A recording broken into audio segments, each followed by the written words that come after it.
Blog Talk Radio.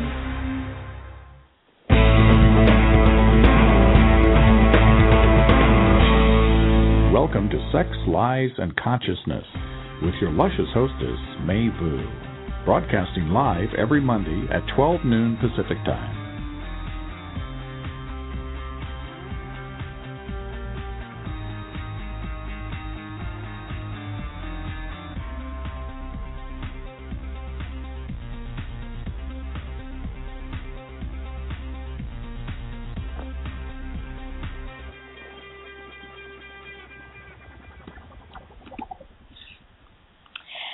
Hello, everyone.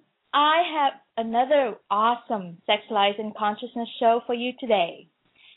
What makes relationship last? We all want this, and yet it's so elusive, isn't it? Not only do we want it to last, we also want it to be yummy and lasting and lots of fun sex and meaningful and deep and profound and easy. We don't like to say that, but we do want it last and make it easy too.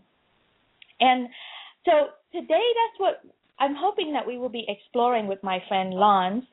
I don't usually have the show to interview experts. I usually like to talk to my friends and talk to anyone that I'm introduced to on these topics, these angles of sex and of our relationship to our sex through lies and through raising consciousness.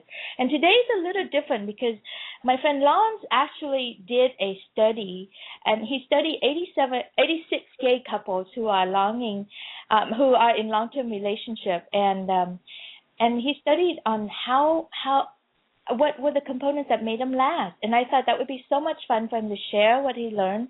So he'll be here. He's here to talk about that and also to share about his life and how he does relationship and how he does his sex, so that we can all partake and learn and raise some consciousness and bust up some lies that we may have in ourselves. So Lance, welcome. Welcome to the show. Thank you, May. It's great to be here. Yes. Lance, tell them a little bit about yourself, age, demographic, how you do life, relationship, sex, so that we can have a sense of who you are. Okay. I turned 59 yesterday, so I'm getting used to that. Happy birthday. Happy late. Thank you. I'm a white gay male. Work as an organization consultant and executive coach. I grew up in South Florida, in Fort Lauderdale. Couldn't get out of there fast enough as a kid, although it's become quite gay now, and so I don't mind visiting my parents. Been in the Bay Area for 30 years, 35 years, 40 years. And been with my partner, Blake, for 36 of those years, and that's probably been the most pivotal thing in my life. I think I learned more from my relationship than anything else. I'm HIV positive, have been for 25 years, since 1981, and that's taught me a lot, especially early on. And that's it. I like what I do. I like my life. I like the people in my life. Yeah, I know, because I'm in your life. So I'm in your life on a peripheral. I could be in a lot closer, but anyway.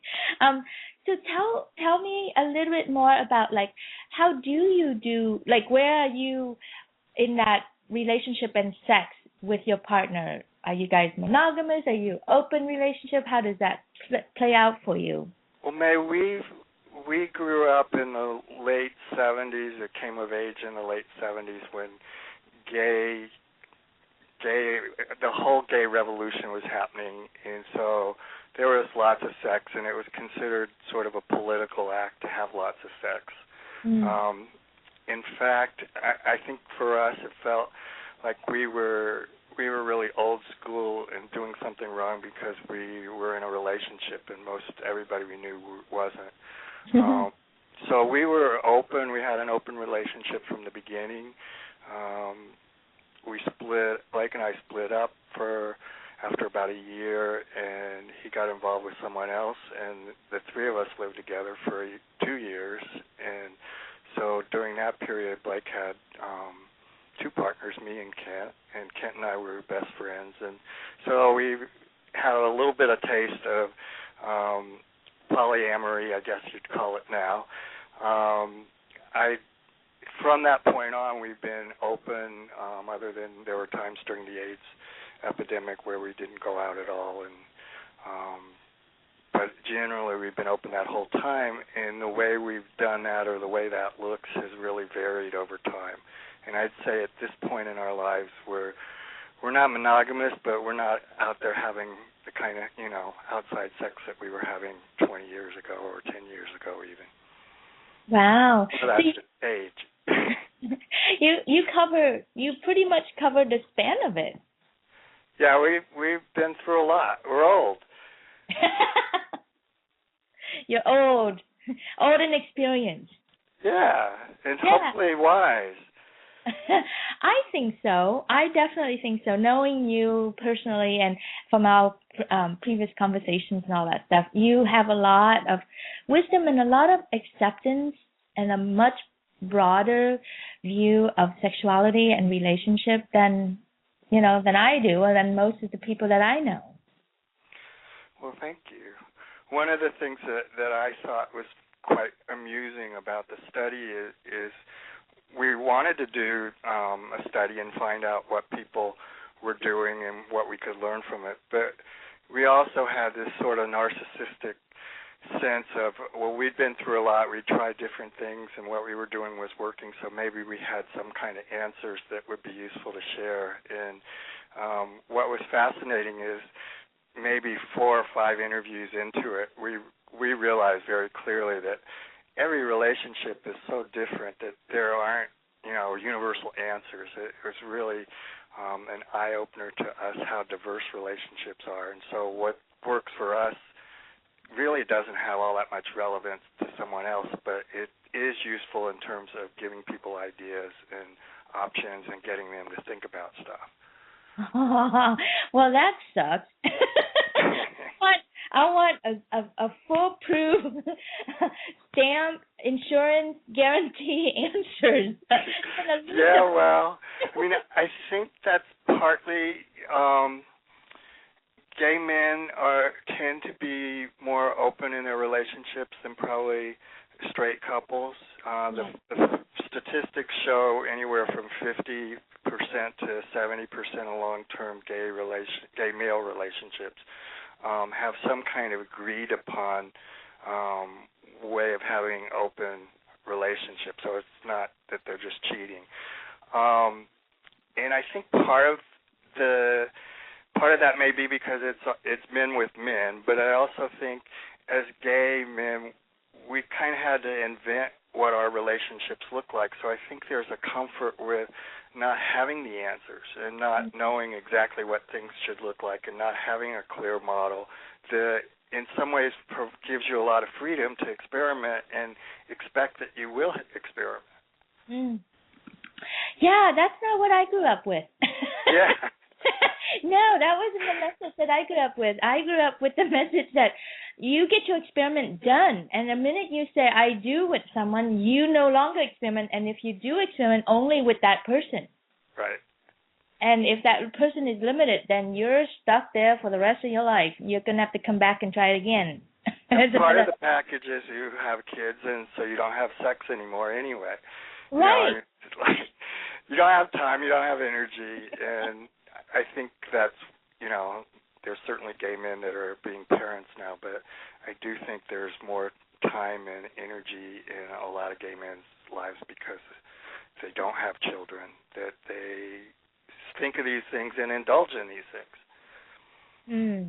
Well, and I think straight people do that too early on and then later on, but not as much during their childbearing years.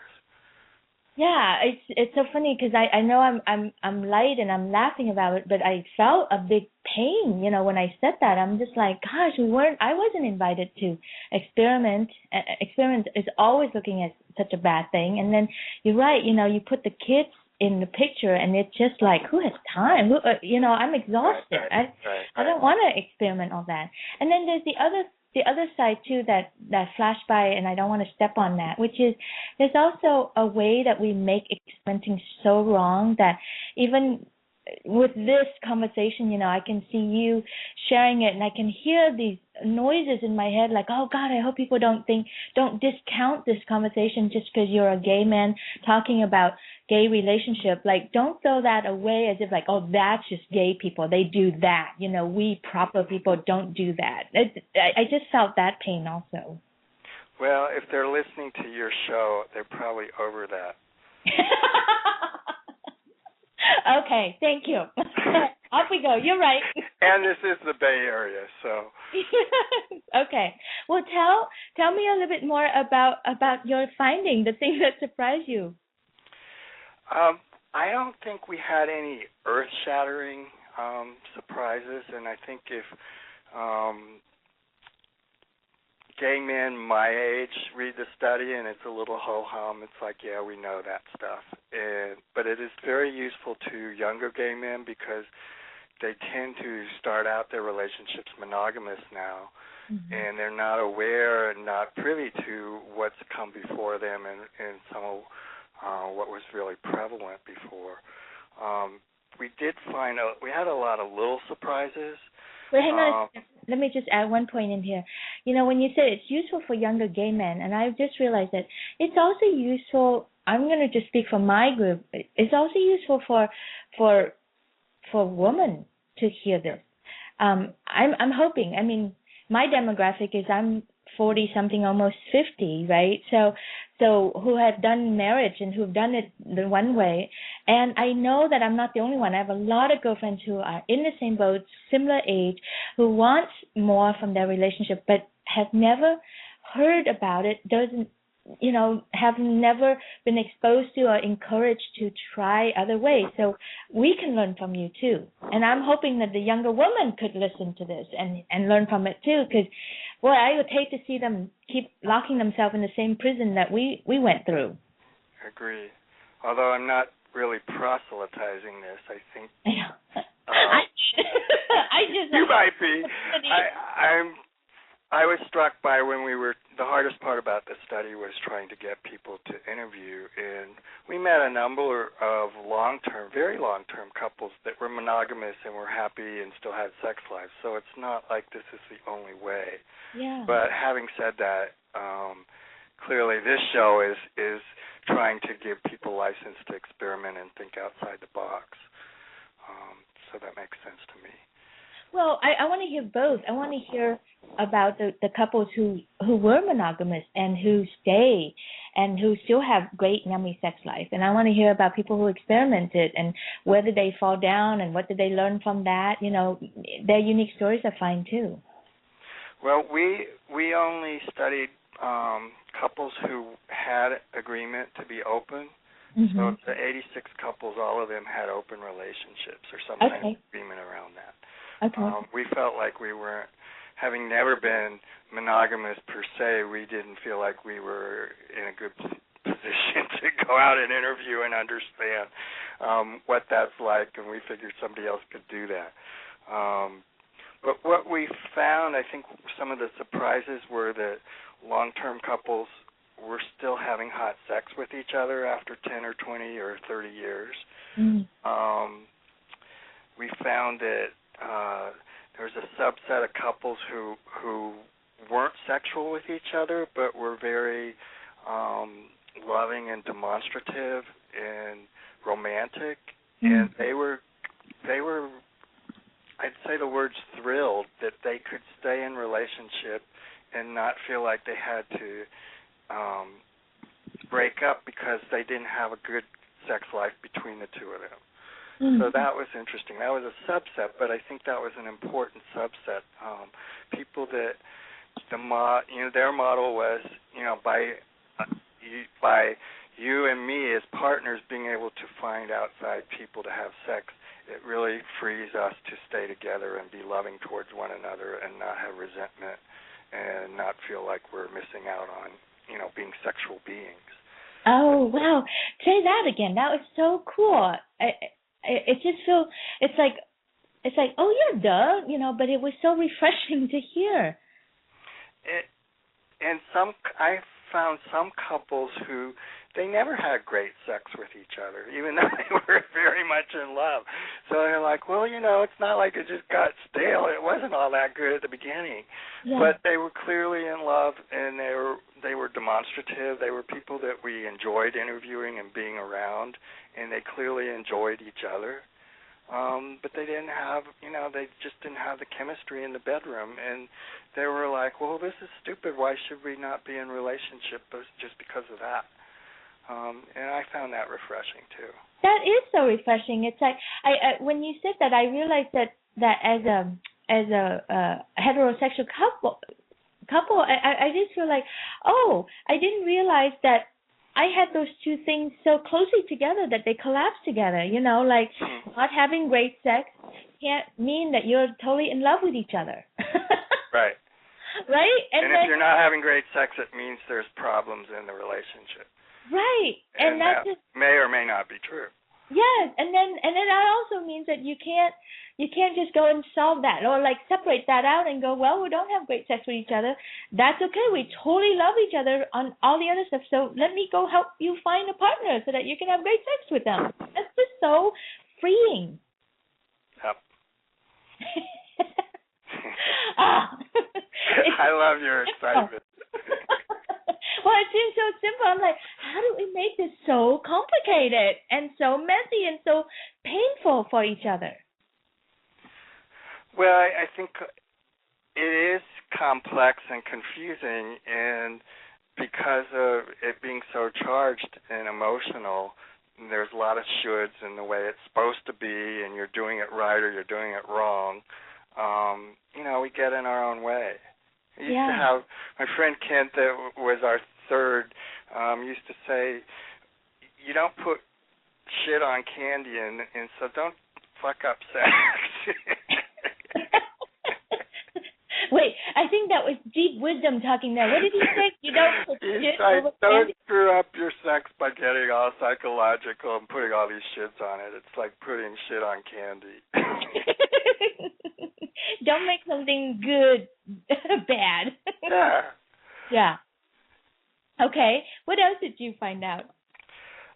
We found that there's lots of diversity. One of the things where couples were often different, which surprised us, was that one partner really preferred having anonymous encounters, went to gay clubs or whatever, whereas the other partner wanted to have some kind of emotional or at least a connection. So they were more apt to want to play with friends and people that they knew.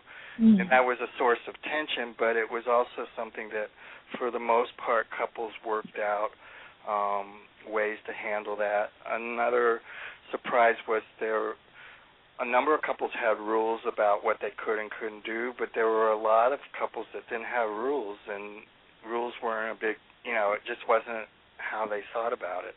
They kind of evolved together, and they figured out what worked or didn't work, and it wasn't a rule-based kind of process for them. Wow. Blake and I were Blake's very rule-focused, so a lot of our evolution was changing of our rules and trying to find the right rules so nobody ever got jealous and things like that, and that was kind of refreshing to see that, some couples, the very first couple we interviewed, we said, well, what are the rules that you have around going out? And they were appalled, and they said, rules? Why would we want rules? We hate rules. And so it was like, oh, well, we won't ask the next 8 questions we have. Well, but that in itself is a rule. No rule, damn it. True.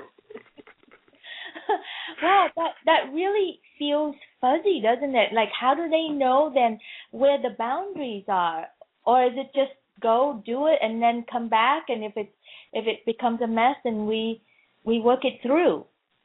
Well, I think both of those happen. Some couples are very probably in tune with one another, and they're cautious, and they go in incremental steps and find what's comfortable and what works for them.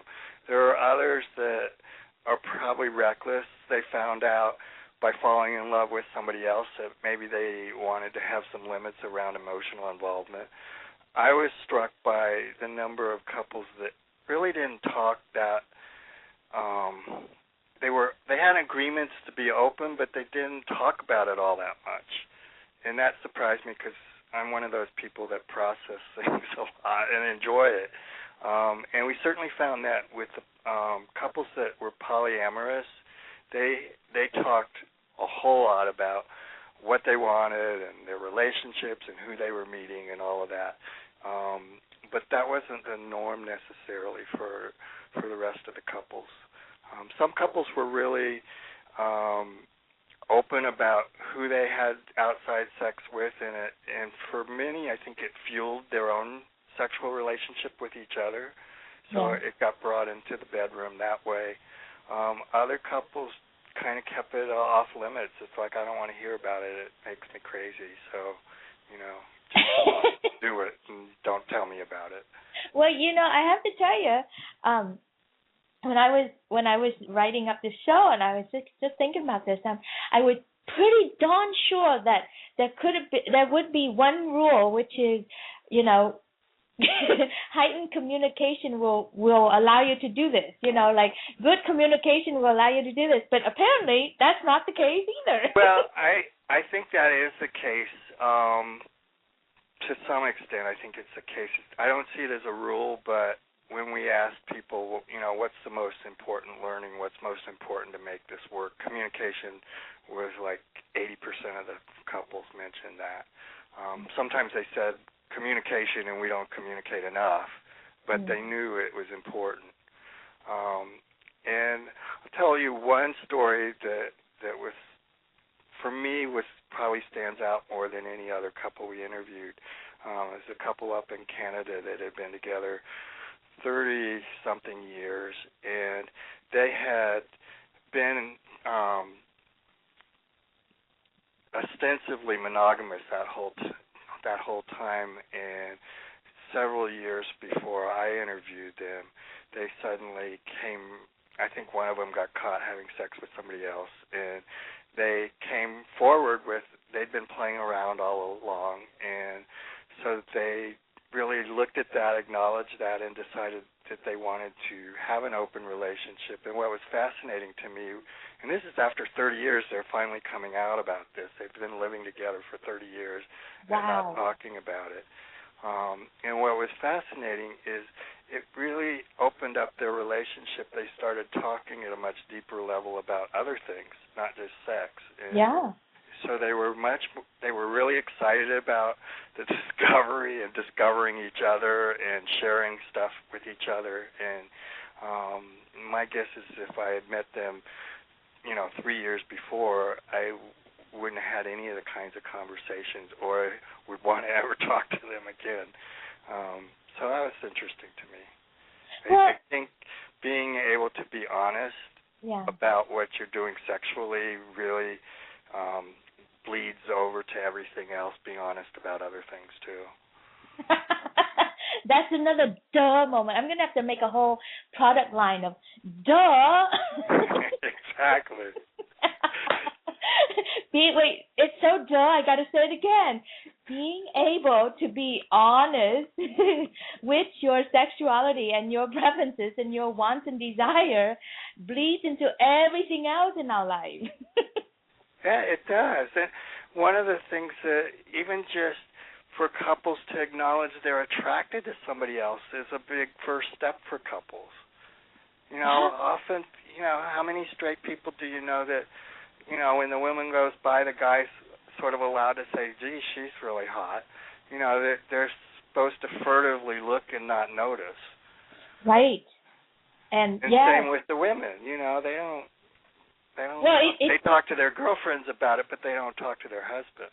Right, and it's a three-way thing. So that's the couple, and then the woman who's being looked at also get to pretend like like she doesn't like that he's looking right, at and her. she's not noticing. Exactly, and it's just kind of like, what the hell are we doing with this crazy makeup game, that everybody loses in here. I do think, and there's certainly straight couples that have agreed upon open relationships, and there's probably a lot more of them than we realize. But I also think there's probably more extramarital affairs and things going on undercover and without being upfront and honest about it. Oh yes. Oh, I got to share a story.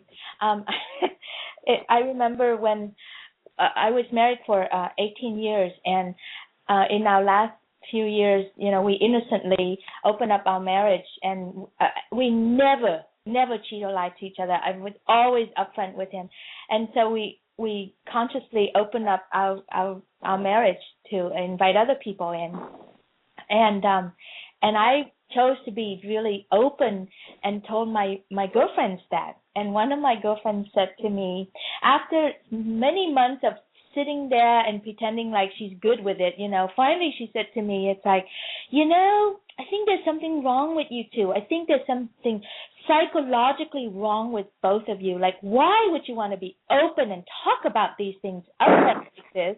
I can understand it if you were having affairs. Everybody have affairs. That makes more sense to me. But there's just something wrong with you to be able to look at this up front like that with each other and agree and talk about and look at the pain that you're going through, And I just thought, oh my God, this is what people actually do. That's what you're up against.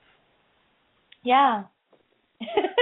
One of the reactions to, interestingly, a lot of my straight friends were very curious about the study and read it from front to back, which probably isn't true of all my gay friends. So it did strike some chords, and one of the reactions of a straight woman was like, we do all this stuff, it's just called business trips. I'm like, yeah, okay, I get that.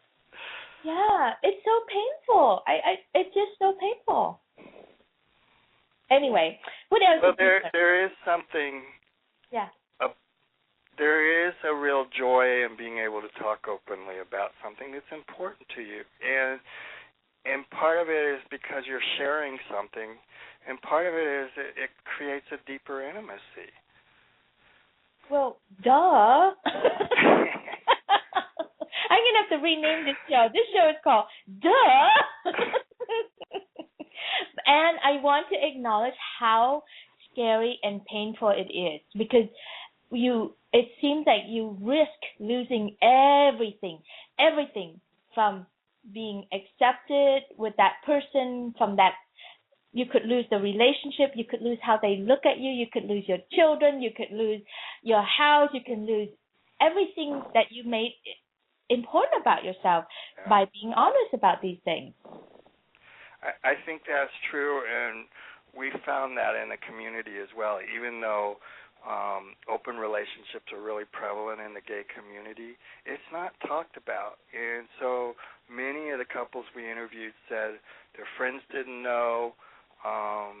It sort of was verboten. It was kind of assumed they were monogamous, and no one ever talked about it. And so it perpetuates this myth of nobody's doing it, everybody's being happily monogamous. Oh, wow. Interesting. Even in the place of openness, there's still so much secrecy and closed doors. Yeah. For us, it was kind of funny. It was more with straight friends, but also gay friends. It was kind of like a coming out when we told people we were doing the study. I had people go, you're not monogamous. It's like, these are people that have known me, for 35 years, and they had no clue. And so it's which on one level isn't surprising to me, but on another level, it's like, wow, that really says something about how strong our assumptions are about this is the way the world works. Yeah, and like I just saw, closet, it's like there's so many closets for all of us to come out all the time. And you come out of one closet, you realize you're still in another closet. And you come out of another closet, you come out of another closet. It's amazing. I have dreams like that. That would be another show. What dreams you have. Let me just take a break, and then we'll come back and hear a bit more about your study, and also I'd love to hear too about the terrain that you and Blake had maneuvered through, and maybe we could even shift the conversation a bit more to what makes a relationship last. Like if we were to make up stuff about it. Okay. And we get to be all wrong about it, 10 years from now or 20 years from now. All right, here we go. Tell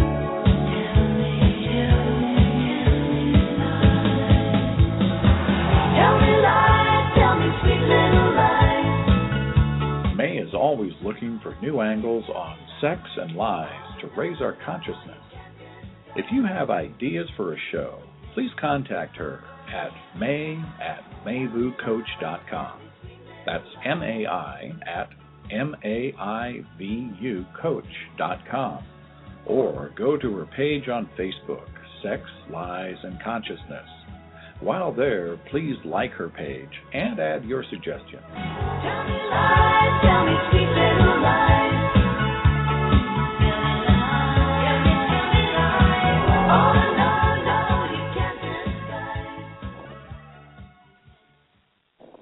Welcome back, everyone. Today, I'm talking about what makes a relationship last, especially from the open relationship perspective from my gay brothers. My friend Lance Lowen is here with me talking about what he learned from his study of 86 couples who are gay men who've been in a long-term relationship with each other and have an open relationship, an agreement to be open with their sexuality and create their relationship from there. If you'd like to join our show, the number to call in is 646-200-0813, 646-200-0813. Back to you, Lance. What else do you want to share with us on this studies? I think just an appreciation of the amount of diversity that there is out there, that if you're going to go this route, there's not even models. We assumed there would be maybe 3 or 4 models. This is, you could do this, and you could always play together, and you could, have strict rules about not getting involved emotionally. And for every rule or every sort of model, there were exceptions, and people kind of discovered that worked great for us for a while, and then it evolved into something else. So it's a much more fluid space than we imagined. We knew that had been true for us, but we thought we were sort of, anomalies. We didn't realize that that's true for most couples. It's not a fixed state that you decide, this is what we're going to do, and it's going to look like this for the rest of our relationship. You might think that, but it generally doesn't happen that way. Well, it's like a huge opportunity to do a couple of things, to like bust up our living life from the paradigm of right and wrong. It just, when I hear you say that, I was just thinking, wow, what does that do to my right? This is right and this is wrong, because it just seems like every time I decided this is going to be right, something's going to happen and gives me the opportunity to prove that, nope, that's not right either. That something else could be right, Well, and I would say it's not right or wrong so much as it's what's right for me at this moment, or what's right for us as a couple at this moment. And that doesn't have the moral implications of right and wrong. Yes, that's so important, and it's such an important tease out here. It's like so often I think I know I do, I forget and I collapse those things together. What's right for me in this moment? There's so many components in that statement that need to be specific about, what's right for me. And then that may be different for us. And then it's just this moment. It's just this moment. The next one will change. And we will change, And so it's taking away from that living from security and knowing to really be flexible and evolving and keep changing. I agree. And as you're talking about what makes a good relationship. I think the flip side of that, because as you're talking, I'm thinking, oh, well, you just live in the moment and you do whatever you want. And that's not true at all. My experience in being in a relationship is I had to learn loyalty wasn't necessarily a value that even made sense to me, and it was an important value my partner had. I had to learn how to do that, and so I had to learn how to make commitments, and that doesn't.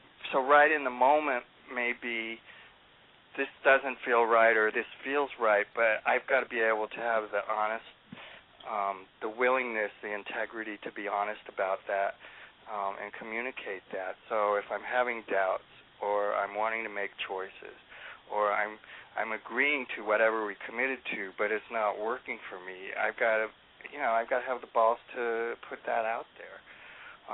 The other thing that I think for us, for Blake and me as a couple, that was really critical is we both see ourselves on personal growth journeys, that life's not just about a lifestyle or having certain goals and meeting them. It was, you're learning all the time and you're trying to develop yourself and deepen yourself as you get older. And so sex and intimacy and open conversations about that is, one of the key ways to really develop yourself.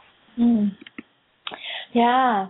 Wow. That's another clarity that you just kind of popped up there for me. It's like, yeah, most of the time we don't. May, I'm starting to feel a little self-conscious. Is everything I say, you say, duh. No, that wasn't a duh moment. This is more like, I was like, wow, I haven't made that clarity so clear. Like, I haven't decided that life and relationship is so that I can deepen my learning, so that I can deepen my understanding of myself. I kind of get it mixed up, I kind of get mixed up between my needs of security, like, well, I want a relationship because it feels good to be in a relationship, because I want someone, like someone that I care about and love, and that I have a date for Valentine's Day, that kind of stuff. Versus to really say, whoa, whatever it is I'm doing, it's about deepening my lessons so that I can learn about myself. What's funny is listening to you, I realize how much of this is gender-based, too. So as you were talking, I'm thinking from the male perspective, it gets confused with, well, I have this drive and I'm hedonistic and I want to have pleasure. And that's what drives me, wanting to be open, not personally growing. And you're talking about security, and it was like, that never would have occurred to me. That's right. There you go. Yeah. So all these things get so muddy together, right? So that when you said that, I was like, oh, wait, there's some clarity here that I need to just frame that clarity for a second. and I think there's a really important point here about, if you're going to have an open relationship, you've got to have the communication. And the point I would make is you have to look at what does each partner really need and value. And as we're talking, if you and I were in a relationship, I could say, I have this whole conversation with you about, hey, I want freedom and it's good to be able to be out there and growing and being able to enjoy yourself and learn, blah, blah, blah. And if your value is you want security and to know that you're loved, that's not going to sit well. It's like if we're going to have an agreement to go out and be open in our relationship, we've got to have some way of me meeting you and providing your sense of security and helping you meet those values while I meet mine. And I don't think that's what most couples assume. Certainly gay men, they assume everybody's just like them. Well, from the heterosexual side, that's something that I come across all the time, especially, both in my personal relationship and with my clients, because we all kind of go, there tend to be the one and the other. One person wants just monogamy, just invest in me and in us kind of relationship, and the other one go, I love you so much, I'm committed to you, but in order for me to do that, I got to open me up so I can go and explore, so that I can come back and be more for you. Mm-hmm. And how did you run into that with your couples? Your long-term relationship couples. Did they have that, or in order to be a long-term couple, they eventually resolve that somehow? For most of them, they resolved that. Some of them didn't have it at all to begin with, so it's like they both wanted to be open, and it was a done deal, and they were open, and it's sort of a non-issue for them. Yeah. Others had to work at it, and there were a few couples in the study that didn't ever fully resolve that conflict. Yeah. And it was a big source of tension for them. So the fact that they couldn't resolve it or hadn't resolved it, it kept cropping up, and when there were problems, the person that really didn't want to have it be open went to their position of like, well, see, it's because we're trying to be open and I don't want that, and right. The other person went to the other side. So I do think you have to get on the same page, and what that might look like, though, the agreement that might look like might be something in the middle. Yeah, how did you ever find out, how did some of them get on the same page? Some couples found it much more secure to only play with other people together, which is great because you're sharing it and there's a sense of connection and you're learning and having fun together. The downside of that is you've got to find people that are attracted to both of you and right. and that you're both attracted to them. That's not the easiest thing. So that often doesn't work for some couples. Other couples, I think that's where the anonymous versus the connection comes in, is they wanted different things and they had to really figure it out. What did they each want? And then I think there's some real role of how do you reassure one another and how do you feel solid. I don't think you can, if you're having problems in your relationship, opening it up is not the time to do that. Wait, that's a real duh statement. But you'd be surprised. That's often when people do decide I want to go out and see other people. It was like, but that's also wrong. That's also when people have babies too. When there's something wrong in the relationship, they go and they have a kid. I'm like, are you crazy? Have you lost your mind? True. All right. So when but I do think the other side of that is if you have a really solid relationship, one of the things that's a paradox is opening up the relationship in some ways builds trust, because you're allowing your partner to go out and you're trusting that they're going to be honest. You're trusting that the love that you guys share is not going to be jeopardized, and that they're going to come back and they're going to come back fully. And when that happens over and over, it deepens your sense of trust. Yeah, and like you won't know until you have to open that door and risk losing. Right, you have to trust them, and you have to take the risk of trusting, but then, trust is both an act and it's also an outcome.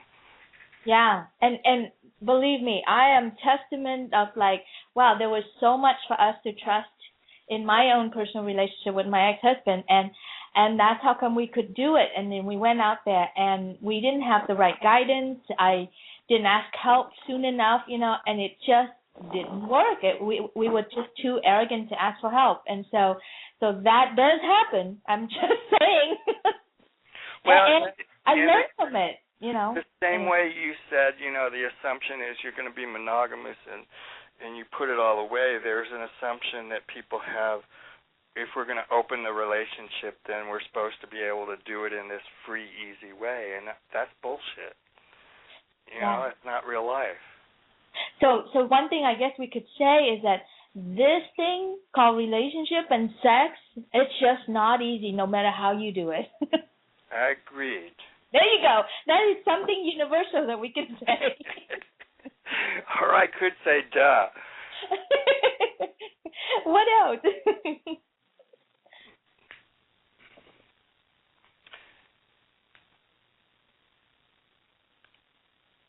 So, yeah. Go ahead.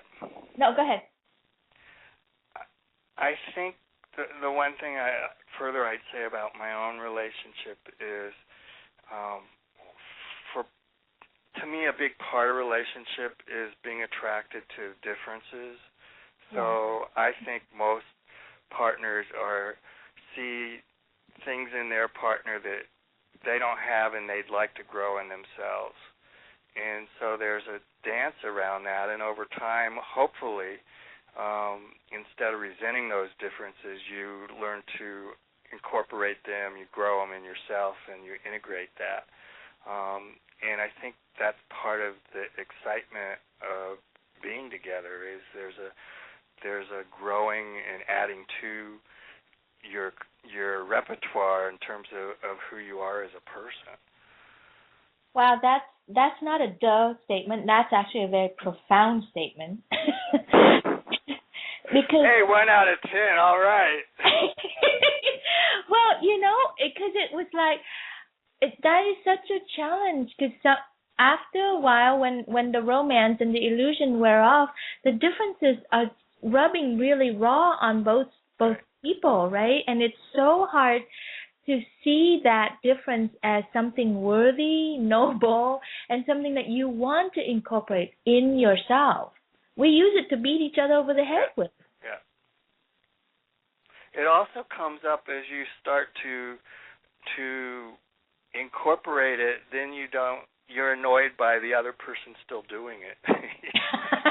So like if I'm learning to be playful because my partner's really playful, once I start to get good at it, I don't want them to be playful. I want to play that role, It's getting in my way if they're doing it, to an extreme and they're really good at it because they've been practicing it all their lives, and I'm just tentatively learning how to do it. So, right. There's tension along the way. Well, and that's also because you're narcissistic, remember? So, well, that's true. Yeah, so that's okay. But the viewers, the audience doesn't need to know that about me, May, but thanks. Oh, but you said that in the beginning of the show. That's I did? Yes. Well, and part of my self-description. Well, I maybe you can't answer this question, but like, how did Blake, take on your narcissistic, and how did he embrace that? That's kind of interesting. That's a well, pretty. I don't think he. The point's not to take on your worst aspects of your partner. And he, I think I am somewhat self-absorbed and narcissistic, but he was an only child, so he had his own version of it. Yeah, no, but that's what I'm saying, though. Actually, I think as he accepts, now, if we hold narcissistic as not a bad thing, like this is just, who isn't? Come on. I could say that because I know I'm one too. But it's like, if we could accept that, like I can just imagine being acceptance of my partner, see that in my partner. If I could see it, that means I have it. So that's one thing, right? And then get annoyed with it, that means I really have it and I don't see it in myself, right? And then come to a place where I could embrace my partner's narcissistic. That just means I'm embracing my own. And then there's peace in the land kind of thing. That sounds good. I know, I make up a story about that. Don't bust me. Don't bust up my illusion. Just leave that alone. That does not jive with my experience. But see, that's because you have 30-something and you're almost 60, So you yes, that's true. And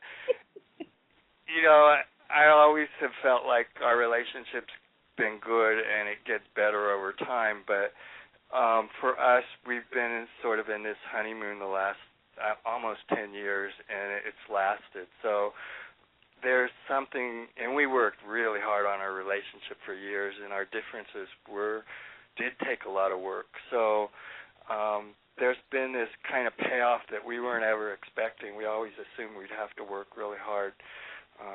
Forever. Forever, and that hasn't been the case as we've gotten older. Well, tell me a little bit about the time when it was really hard. Like, if you could pick something, because there are a lot of people going through some really hard stuff right now. So many. And it would just be so nice to hear the real hardness from your relationship, and then hear how over time it works itself out and where you are with it. That would be really hopeful. Well, I think with us, one of the issues, and I'm hesitant because one of the things I had to learn was part of being loyal wasn't being an open book to the outside world, and recognizing that some things are private and my partner wanted to keep them private. So there's a part of me that wants to be respectful of that. Yeah. But I do think we struggled at times with jealousy, and I think we struggled with, what's the role of sort of hedonism and having fun versus what's the role of commitment and having a long-term relationship. And they have to be in balance. I think they're both important. Yeah. And if I think one of the biggest things for me, a biggest challenge that I think I got on the other side of was learning that not to be self-righteous and think that my way and the way I think about the world's the right way and everybody else is wrong and they just need to figure that out. Yeah. When I got that, when I realized and could say I don't know, or this is right for me, or maybe it was right for me, but what you're saying has some validity for you or has some validity for us, that allowed me to really hold the whole and be able to acknowledge that it didn't fit my position, and more importantly allowed me to really honor who my partner was. So a big learning, a challenge for me was my partner really liked the sense of nesting and having some security and having, he didn't want to go to the gym and run into people I had fucked with. He wanted his world to be somewhat secure and that he knew what was going on in it. Yeah. And that didn't fit my values. Yeah. I was like, whatever, it doesn't bother me. Right. But I had to learn that, that's a really good value that he has. It wasn't a natural one for me. Yeah. But the more I looked at it, it was like, well, Jesus, I love him. I'm attracted to him because he's unique and different. Why do I think all those things make him wrong?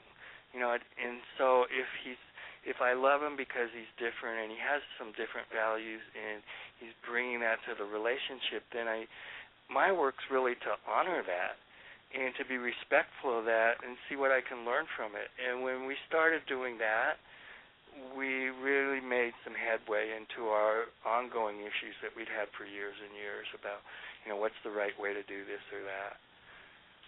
That is so tender and so hard. I mean, I could see that lesson probably last at least a decade, if not more, to really work that thing through, isn't it? Well, and what happened for us is once we started doing that, it kind of reinforces itself. So what was a work initially doesn't feel like work now. Yeah. So as I honor him, I get to really enjoy it. And then he's feeling more secure. If he's feeling more secure, then he's suddenly more playful and enjoys the things I like to enjoy. So it's like if you give the other person what they want, you actually get more of what you want too, and it reinforces it. Right. Yeah. That's paradoxical. I was always so busy trying to get what I wanted that, I got in the way. Right, because when we're trying to get what we want, the thought of surrendering to what they want feels like giving away ourselves, or we're giving away our power, or we're not being true to ourselves. Right, and we're we don't have a strong self-identity. All of that, I think, is sort of anathema to relationships. Yeah. And it's not about being the same and being codependent. I think you need a healthy interdependence, but it's not, I'm just going to be myself and get used to it. Right. Yeah, it's just so hard. Like it's hard to explain and get these three places clear. Like there isn't a big wide divider between being a doormat and everything you say is fine, go along to get along, versus being so independent that you just there's no room for the other person. Right. And there's a dance in between of like being true to yourself and at the same time, like you said, honoring and loyalty and commitment, both to yourself and to your partner and to the relationship. It takes a whole lifetime to figure that one out. And some people need to try a different partner to figure that out. Yeah. Oh, my goodness. Well, honey, I told you that the hour would go by really fast, and it has. You mean we're done already? We're running out of time. I want to just thank you so much for taking the time. And, well, first of all, I want to thank you so much for doing the survey. It's such a powerful,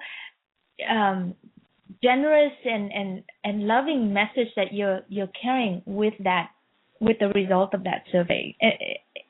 It was hugely useful for me hearing what you learned from that. Great. And that was our point in doing it. You didn't know that, straight heterosexual women would be so excited about the results. Well, we found that to be true. One of the suggestions one of my straight friends had was, you should broaden it and write a whole book. And I'm like, that's a great idea, but I don't, I'm tired. It's on that thing that you just told me before the show, right? Every week you make a list of all the things that you should do or want. That's a great idea, and then I throw it away. So write it down on that list. But it is such a great idea. All right. Can do it. Okay, thank you, May. It was my pleasure. Thank you so much, Lance. Lance Lowen, Lowen. If you want, do you want to give them your information if they want to get a hold of you, Lance? Yeah, if you're interested in the study, it's available free online. It's www.thecouplestudy. So THECOUPLES study, STUDY.com. And you can download the whole study or you can look at it online. There's also contact information if you want to get a hold of me. That is so awesome and so generous of you to just put it out there freely like that. Thank you so much. Well, I appreciate all the couples that participated in it, too. Thanks for doing this, babe. You're welcome. All right, so my next show will be on February 13th, the day before Valentine's Day. I'd like to dedicate that show to sex stories. So if you have any cool, yummy sex stories, you can email them to me, or you can come on the show and tell your story yourself, or you could tell someone else's story if that feels safer for you. Either way, we just want to titillate and entertain and enjoy ourselves and get all of us all hot and bothered so that you can go out and create your Valentine's Day in a yummy and luscious way. Again, thank you so much for listening to my show, Sex, Lies, and Consciousness. The show is all about being the voice of healthy sex. My ultimate goal is to help us get a hold of our sex, own it, play with it, have power over it, let it fully serve us, and bring us joy and freedom. Talk to you next time. Namaste.